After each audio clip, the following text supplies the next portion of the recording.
සුඛං ත්වං වුඩ්ඩිකේසේහි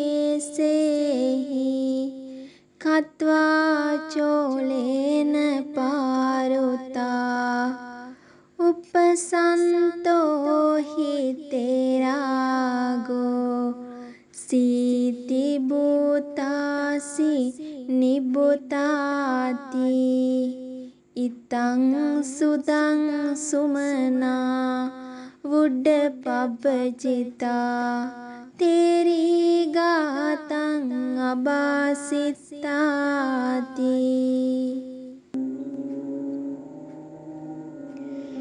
පින්වත් වැඩිමහලු තැනැත්තිය, පාංශුකූල රෙදි වලින් මසාගත්ත සිවුරු පොරවාගෙන සුවසේ සැතපෙන්න.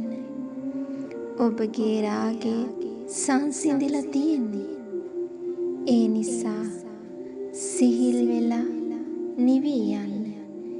මේ වනාහි වයසට ගොස් පැවිදි වූ සුමනා නම් රහත් තෙරණිය වදාළ ගාථාවයි.